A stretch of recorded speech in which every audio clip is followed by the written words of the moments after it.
Assalamualaikum warahmatullahi wabarakatuh. Selamat datang kembali di podcast kita Bali Lama dan di channel YouTube PWILS Tulungagung. Beberapa hari lalu cuplikan pernyataan Ketua GP Ansor Jawa Timur beredar luas tak terbendung.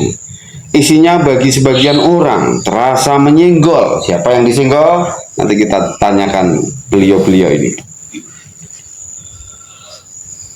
Dan tentunya pada malam hari ini saya tidak sendirian. Dan ini sebelah saya, di kanan saya, beliau adalah Gus Ridwan. Itu Gus, selamat datang di Tulungagung, selamat datang di Bali Lama, dan selamat datang di Kebenaran Duar. Terima kasih atas undangannya hari ini. Beliau Gus Ridwan adalah LBH NU Ya. Kabupaten Kediri Raya, Kabupaten ya? Kabupaten. Oke. Kemudian di sebelah beliau ada Gus Huda, adalah kiai karismatik ya. Hati-hati, malati ya, Gus ya. Itu beliau tidak asing lagi di masyarakat Tulungagung, bahkan sekarang sudah mulai jadi tokoh nasional, Gus. Kasih tepuk tangan, Gus. Dan sebelahnya lagi ada Bapak Gus Imam Sayuti. Beliau Ketua Rijalul Ansor periode 2017 sampai 2021, dan di sebelahnya ini nggak perlu ditanya lagi beliau siapa karena pemilik langit. Beliau adalah owner Ngaji Langit gitu ya. Beliau adalah aktif dalam organisasi Banom NU ya, Ishari NU. Oke, langsung saja kita lihat apa sih isi dari maklumat atau statement GP Ansor. Coba saya single dulu. Yang pertama ada Gus Ridwan. Apa Gus isinya, Gus? Dari 5 maklumat mana yang menarik untuk disoroti? Kalau menurut saya sih yang perlu untuk disoroti itu dari 5 maklumat itu poin yang kedua ya. Betul. Poin yang kedua itu ada kalimat jauhi kelompok yang memecah belah umat seperti PWILS. Kader GP Ansor dan Bansor tidak perlu terlibat, apalagi fanatik terhadap kelompok yang mencaci maki Rois Am PBNU. Tidak ada perjuangan suci yang lahir dari kedurhakaan terhadap ulama. Kalimat itu menarik reaksi. Ada yang marah, ada yang bingung, ada juga yang memilih diam tapi menyimpan getir. Oke, kalau Gus Ridwan memilih yang mana, Gus? Kalau saya, karena saya juga termasuk dari struktur NU ya. Betul. Tujuan kita kan di sini kan ya sebatas mengingatkan jangan sampai wajah NU selama ini yang baik-baik saja, penuh santun, penuh dengan tata krama dan segala sesuatu yang positif belakangnya sedikit terusik atau terganggu dari beberapa statement yang belum terkonfirmasi dengan sempurna, kan gitu. Dalam artian statement yang keluar ini saya sendiri kan juga belum mengetahui, kan baru-baru akhir-akhir ini saya mengetahui itu apakah mewakili seluruh aspirasi dari NU kultural itu sendiri atau NU struktural, atau dalam tanda kutip masih hanya beberapa pihak saja. Itu yang belum perlu kita saya rasa perlu untuk kita kita telaah di situ gitu loh. Oke, kalau kita mengacu kepada zahir jadi kacang batin, artinya statement yang keluar adalah cerminan isi hatinya. Bagaimana Anda menilai hal itu? Ya. Pantaskah begitu? Kita jangan ke ranah pantas dan tidak pantas dulu. Kalau saya sih menyikapinya, sebenarnya beliau ini mengeluarkan statement itu mendapatkan masukan dari siapa atau mendapatkan kesimpulan dari siapa? Apakah itu sudah melalui kajian yang menyeluruh atau hanya sebatas gendang tabu sisih? Nah, ini kan yang perlu kita konfirmasi dulu. Oke, tapi yang jelas munculnya statement itu kemudian menimbulkan banyak reaksi yang variatif, yang macam-macam. Gitu. Saya minta jawaban yang gitulah. Oh, yang cara wong melinteng gitu langsung kena gitu. Oke. Jadi ini sebenarnya agak kontradiktif ya. Betul. Artinya ada maklumat dari sosok ketua, tetapi fakta di lapangan banyak sekali juga dari anggota NU kultural dan anggota juga tidak sependapat dengan statement itu. Dibilang lucu ya lucu, tapi dibilang nggak lucu kok yo ngono lucu gitu. Iya. Lucu ya. Motivasinya apa Gus kira-kira menerbitkan maklumat atau statement yang seperti itu. Oke. Kalau terkait masalah motivasi, mungkin karena kemarin ini informasi yang saya dapat statement itu kan keluar dari reaksi adanya salah satu individu yang menyangkut-nyangkutkan nama Rois Surya ya, kalau nggak salah ya. Di waktu statement Yai Sarip itu, di situ tidak menyebut kata Rois Am, tidak menyinggung NU. Artinya beliau menyebut secara pribadi kepada personal Kiai Miftahul Akhyar. Dan di acara itu pun Yai Sarip itu tidak mewakili PWILS. Betul. Dan acara itu pun juga bukan acara PWILS Jatim yang legal. Artinya pada saat di acara itu kemarin itu 2 hari sebelum ada acara itu sudah PWILS Jatim itu sudah dibekukan. Tepatnya pada tanggal kalau tidak salah 2 April. Mei ya, 2 Mei. Dan acara itu berjalan tanggal 4 Mei. Artinya itu sudah tidak legal dan di situ Yai Sarip di situ tidak mewakili PWILS juga. Artinya tidak ada surat perintah dari pusat dan setahu saya Yai Sarip itu juga sudah dinonaktifkan dari Panglima LS. Di satu sektor itu kan istilahnya mencatut nama itu kan antar person to person ya. Ya, person. Bukan antara organisasi ke organisasi. Ya, atau betul. person ke organisasi kan Ya, tidak. Nah, person to person. Oke. Agak menarik di sini. Motif dari dilayangkannya sebuah statement itu dipublikasikan karena merespon pernyataan dari Kiai Sarip yang mengkritisi Yai yang mengkritisi waktu tidak menyebut Rois Am. Oh tidak. Kiai Secara Miftahul secara person. Tidak menyinggung atau menyinggung organisasi. Enggak sama sekali. Tapi kenapa respon yang diberikan kok seperti itu? Nah, itu yang saya tertarik dengan jawaban yang dimenang tadi Kirampan. Di situ ada sisi kegagalan, terus yang kedua ada NU yang harus mengedepankan yang namanya tabayun tidak. Saya rasa itu belum dilaksanakan. Adakah motif lain selain merespon itu? Nah, kalau itu Ya motif bersinergi. Sebelumnya sehat Gus ya? Alhamdulillah sehat. Oke, terima kasih sudah tersorawuh di sini jauh-jauh dari negeri seberang dari Tidak sampai nyebrang. Apakah pernyataan atau statement beliau ini disampaikan dengan hikmah? Apakah akan menimbulkan kemaslahatan atau malah perpecahan? Kalau langsung saya memaknai dari statement yang telah disampaikan oleh Ketua DPW Ansor Jatim. Ini adalah statement yang justru menimbulkan masalah. Bagaimana tidak? Sebagai dia kapasitasnya DPW Ansor yang mestinya memberikan edukasi, penyampaian kalimat yang yang bijak. Justru di situ di poin yang telah disampaikan oleh Gus Ridwan tadi. Maklumat kedua, Ya, di maklumat yang kedua itu menjustifikasi, menuduh bahwa PWILS itu adalah pemecah belah. Loh, itu ditulisannya di maklumat itu ya. Nah, itu saya kan langsung tercengang kok. Ya. Nah, dari kembali kepada pernyataan itu ya fokus ke situ. Ya. Saya juga mengamati dan sekaligus mengikuti pasca terjadinya maklumat itu. Akhirnya kan menimbulkan polemik yang berkepanjangan. Oke. Yang notabene anggota PWILS ini seperti yang disampaikan di Gus Ridwan ini adalah LBH dari NU. Nah, Gus Sayuti ini juga pengurus dulu Ketua Rijalul Ansor tahun 2017-2021. Nah, 2021. Sekarang beliau aktif di Lesbumi. Nah, beliau Gus Joni Panani ini adalah pejuang pendakwah, pemilik majelis taklim. Ini pengurus Izhari dan juga pengurus Izhari dan anggota Ansor.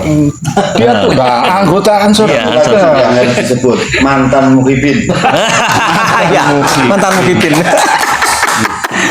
rata-rata semuanya anggota PWLS ini adalah baik itu kultur maupun dia itu Simpatisan. duduk di struktural. Ini kan berjuang semuanya ini untuk menjaga marwah para alim ulama, kiai, bahkan menjaga marwah NU yang saat ini diobok-obok. Oke, kita geser ke komandan kita. Bagaimana menurut pandangan panjenengan terkait maklumat yang dikeluarkan oleh Gus Ansor? Silakan. Ya, terima kasih waktunya. Siap. Ini ngobrol santai, Santai. bukan menghakimi atau seperti apa, tapi kita sayang kepada organisasi Ansor, karena saya juga bukan mantan, Gus, saya ya, pernah jadi ketua Rijalul Ansor periode 2017-2001, 2021. Sekaligus kalau ketua Rijalul Ansor itu posisinya di struktur Ansornya itu di pengurus hariannya itu wakil ketua GP Ansor, Gus. Di PBH. Ya, di PH-nya. Terus di ininya apa itu di Badan Semi Otonom kalau tidak salah ya. Itu di ketua Rijalul Ansor yang bergerak dalam Majelis Dzikir dan Sholawat di Tulungagung. Oke.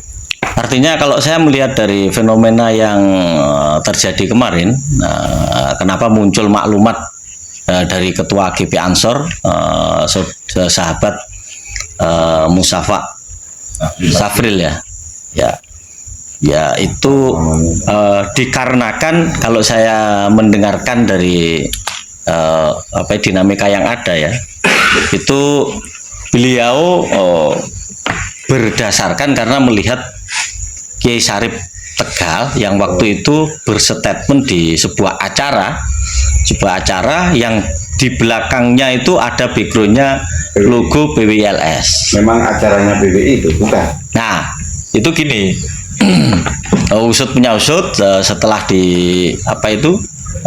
diinvestigasi itu acara itu bukan acaranya PWLS Jawa Timur. Karena apa?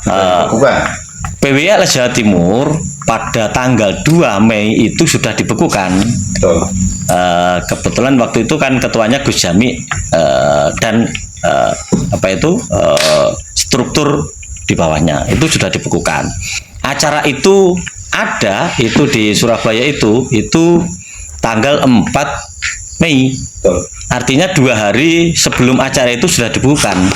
Artinya itu tidak bisa mewakili kepengurusan PWILS Jawa Timur acara itu. Artinya tidak legal atau ilegal. Betul. Nah, itu dulu yang harus dipahami. Mungkin ini untuk sahabat ketua ini mungkin tidak paham, tidak mendetail sejauh itu. Seharusnya tabayun dulu. Ya, seharusnya tabayun dulu. Ya. Oke. Terus pernyataan di situ kalau saya menyimak itu beliau Kiai Syarif itu dia menyebut person, tidak menyebut Rois Am, tidak menyebut organisasi atau Hanya nama, NU, hanya nama Kiai Syarif, Kiai Miftahul Ayar yang yang disenggol lah. Artinya seharusnya mungkin bisa tabayun dulu benar apa enggak, seperti apa posisinya, tidak langsung menjustifikasi, tidak langsung mengeluarkan maklumat. Saya tidak tahu ya, akhir-akhir ini katanya klarifikasi dari beliau sahabat ketua ini adalah itu yang nulis bukan saya dan lain sebagainya. Bener ya, mungkin yang nulis bukan beliau tapi tim IT atau siapalah mau yang bertanggung jawab. Cuma di situ kan ada logo jelas. Betul. Maklumat GP Ansor Jawa Timur. Nah, artinya ketika ini diiyakan, ketua tidak nyuruh menghapus, itu berarti kan mengiyakan ya. Bahasanya kan berarti resmi itu karena ada tulisannya GP Ansor Jawa Timur. Siap. Satu hal pada setelah terjadinya kritik yang disampaikan Kiai Syarif terhadap Kiai, itu kan sudah direspon ya. Tapi kenapa kemudian selang 10 hari maklumatnya baru dibuat?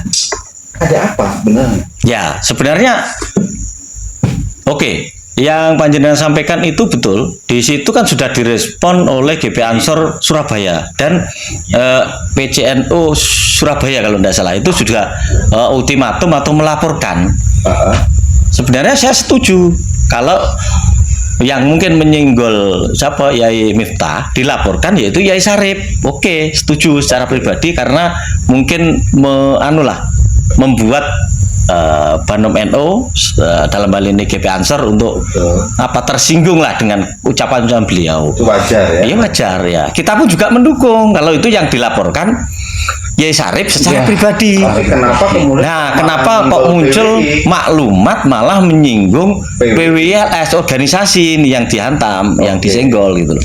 Ini yang kurang bijaksana di sini. Padahal Yai Sarip tidak mewakili dan Yai Sarip tidak dalam statementnya juga dia secara pribadi dan bertanggung jawab secara pribadi. Menyampaikan kalau pernyataan itu kemudian dianggap menyakitkan sebagian kalangan, maka sudah semestinya ada ruang untuk meminta maaf. Bukan karena kalah, tapi karena dewasa. Ini contohnya.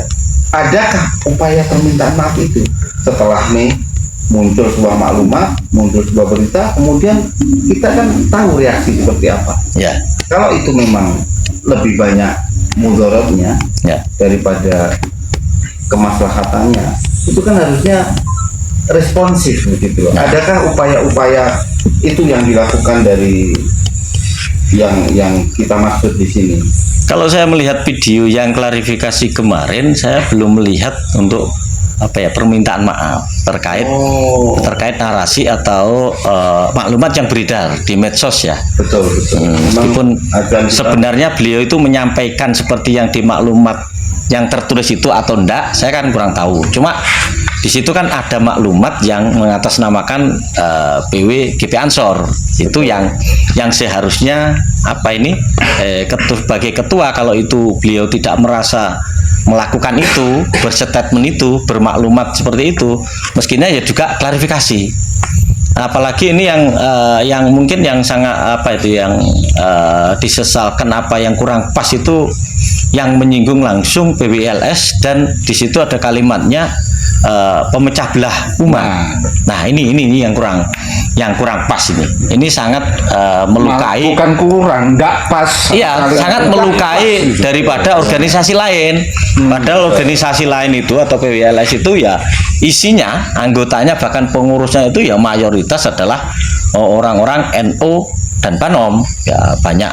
Ini malah beliau yang dari tukang gembleng Banser dan juga dari sahabat-sahabat Ansor banyak yang di situ, dan juga dari NU pun juga banyak yang terlibat di PWLS ini. Ele-ele gini juga saya suksesor dari jadinya Insinyur Alfa Isnaini, teman Daniel Alfa Isnaini almarhum luar biasa untuk menjadi mulai dari ketua DPC Ansor Tulungagung dan seterusnya. Saya selalu menjadi ibaratnya ele-ele bangga dijalui suksesor. Apa Gus tadi? Suksesor. Luar biasa. Dan Alfa Isnaini. Putusan tertinggi ya. Oke, kasih tepuk tangan bro. Kepada Ketua GP Ansor Jawa Timur, kami bukan membenci. Kami hanya ingin mengingatkan bahwa kata-kata bisa membakar atau menyembuhkan. Bagaimana menurut Anda? Kata-kata ini menyembuhkan atau justru membakar? Bismillahirrahmanirrahim. Assalamualaikum warahmatullahi wabarakatuh. Sebelum berbicara ke arah situ, saya mau memperkenalkan diri saya dulu. Saya juga anggota Ansor, anggota Banser. Tadi kurang ya? Ya, ini kurang spesifik ya. Terus sekretaris Sisari, terus anggota Les Bumi juga, tapi di tingkat ranting, walaupun masih tingkat ranting ya. Tetap anggota. Kalau Sisarinya di sekretaris Kecamatan Sumber Gempol.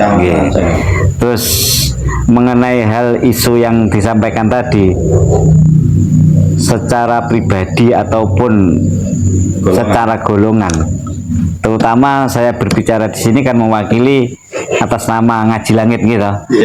Jamaah banyak. Itu sangat menyayangkan ucapan dari Ketua Ansor Jawa Timur yang poin yang kedua, bahwa katanya kita dianggap sebagai pemecah belah umat gitu. Nggih. Kita PWI. Ya, PWI LS katanya dicap sebagai pemecah umat. Saya sangat menyayangkan sekali statement beliau. Seharusnya sebagai ketua, sebelum ngomong itu dipikir dulu, ya kan? Gitu. Sebelum ngomong itu seharusnya dipikir-pikir dulu. Biasanya sesuatu kalau ada kontroversi itu pasti ada gejolak, iya toh? Ada perbedaan, terus ada yang melenceng dari norma-norma yang ada sekarang. Contohnya, kenapa kok kasus ini bisa sampai panas atau sampai meletus? Itu kan banyak dari anggota Ansor dan Banom-Banom lainnya. Itu kan sangat meyakinkan, ya kan? Seharusnya sebelum dia berstatement seperti itu, dilihat dulu ini motifnya apa, kronologinya bagaimana, terus kejadiannya bagaimana. Jangan langsung mengambil kesimpulan kayak gitu. Apalagi kita sebagai warga Nahdliyin yang konsep kita atau cara dakwah para kiai-kiai kita itu kan dengan santun, gitu. Cara dakwah kita dengan santun, tidak ada caci maki, kita bukan memukul tapi kita kan merangkul, gitu. Jadi dengan adanya kayak gitu kita kan jadi tanda tanya. Sebenarnya apa yang dipikirkan dia, apa latar belakang dia, apa konsep dia, betul. gitu. Kalau sekarang saya tanya, apa yang jangan pikirkan sekarang itu? Sungguh sangat menyayangkan. Soalnya saya juga anggota Ansor, iya. Ya, Saya juga anggota Banser, gitu. Dia juga sebagai pimpinan saya. Seharusnya sebagai pimpinan itu kan lebih bijaksana. Tidak memukul tapi merangkul, gitu. Mungkin akan coba saya simpulkan bahwa yang Anda maksud adalah ingin tetap percaya bahwa Ansor adalah penjaga ulama, bukan penjaga amarah, betul ya? Jadi sebelum jaga ulama seharusnya menjaga amarah. Kasih tepuk tangan dulu. Mungkin butuh saya garis bawahi dulu, ketika seseorang itu sudah menduduki sebuah jabatan, itu harus mengedepankan jiwa leadership atau kepemimpinan. Itu yang paling penting. Konsekuensi dari jabatan menjadi seorang pimpinan adalah ya harus berani mendengarkan suara di bawah, ya berani harus mendengarkan suara di samping kanan dan kiri, dan bahkan harus berani menahan suara dirinya sendiri apabila memang suara tersebut dimungkinkan akan terjadi sebuah gejolak. Karena tupoksi seorang pemimpin atau kedudukan sebagai seorang pemimpin itu harus berani untuk istilahnya mengenyampingkan kepentingan pribadi. Itu kalau menurut saya. Jadi mohon untuk Ketua GP Ansor Jawa Timur yang saya hormati, untuk kedepannya harus lebih bijaksana, jangan gegabah kalau menurut saya mengambil sebuah kesimpulan atau mengambil sebuah keputusan.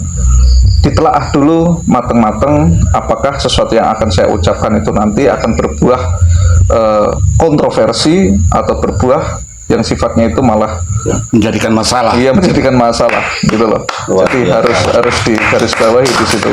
Ini bukan kok kita benci jenengan, bukan kok kita sentimen jenengan, enggak. Memang kita sama-sama mencintai NU, bahkan Banom-Banom NU kita cintai. Adanya pertemuan di sini dan di sini juga diwakili beberapa orang yang dari struktur ataupun kultur, yang mana atas statement yang panjenengan suarakan, ya mohon maaf, seribu maaf, belum bisa mewakili suara dari itu kultur ataupun struktur. Mohon maaf sekali.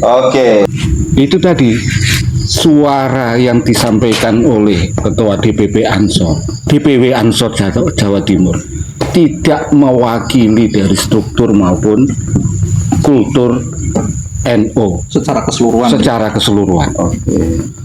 Itu saja. Dalam hal ini kita berkumpul di sini itu tidak mengadili, tidak menjustifikasi, tidak menuduh, akan tetapi lebih kepada karena kita cinta kepada NU dan Banom, kepedulian, bentuk kepedulian dari kader-kader Nahdlatul Ulama ini. Makanya kami berpesan kepada yang terhormat Ketua GP Ansor, apabila nanti memberikan kebijakan, maklumat atau statement lebih berhati-hati, lebih mendetailkan dulu duduk permasalahannya seperti apa. Itu saya kira kebijakan yang akan diambil ini jangan sampai menabrak atau menyinggung apalagi kepada organisasi yang di luar kita ya, yang di luar Ansor. Artinya di situ ada kalimat itu menyinggung PWLS, itu berarti kan sudah menyinggung organisasi lain. Nah ini mohon untuk kedepannya lebih berhati-hati, lebih tabayun dulu sebelum melakukan statement agar tidak menimbulkan polemik di kalangan Nahdliyin dan masyarakat umum, apalagi di organisasi lain. Sebelumnya mau minta maaf, kita bicara malam hari ini, pagi hari ini itu bukan dalam rangka kita membenci seorang figur pemimpin, boten nggih. Nggih. Cuman saya mau menambahkan sedikit, kita harus ingat apa yang telah diajarkan oleh Ki Hajar Dewantara nggih. Ing ngarsa sung tulodo, ing wakya mangun karso, tutwuri handa yani.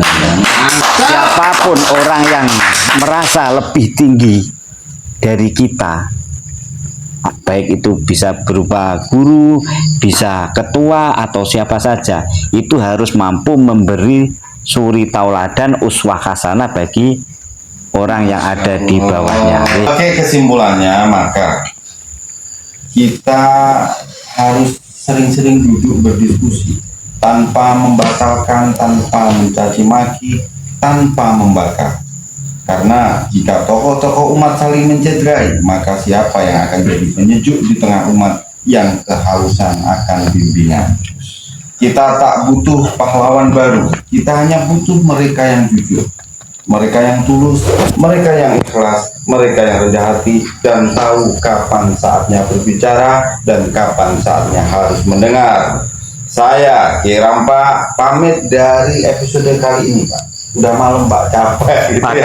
Kasih tepuk tangan dulu. Terima kasih semuanya para tamu-tamu sudah berkenan hadir di tempat ini. Semoga apa yang kita lakukan menjadi berkah bagi kita semua. Amin. Gus, mungkin usul. Oh iya. Nanti suatu saat kita datangkan ketua Gipacer untuk podcast bareng. Tidak nanti akhlak lah kita. Dan jangan lupa ngopi. Nah, Ya. Ditemani rokok Dan berantas yang untuk pasti- dinikmati. Ini penting ini. Oh iya, ini ada rokok berantas. Ya, ini asli produk Tulungagung, Pak. Ya, ada belakang dan ownernya siapa? Ki Ageng Imam Jangan lupa Sayuti. rokok berantas harus berada di dalam tas panjenengan. Monggo sing kersa monggo. Oke, semoga kita semua diberi hati yang lapang untuk menerima kritik dan lisan yang lembut saat menyampaikan kebenaran. Akhir kata dari saya, Assalamualaikum warahmatullahi wabarakatuh. Waalaikumsalam.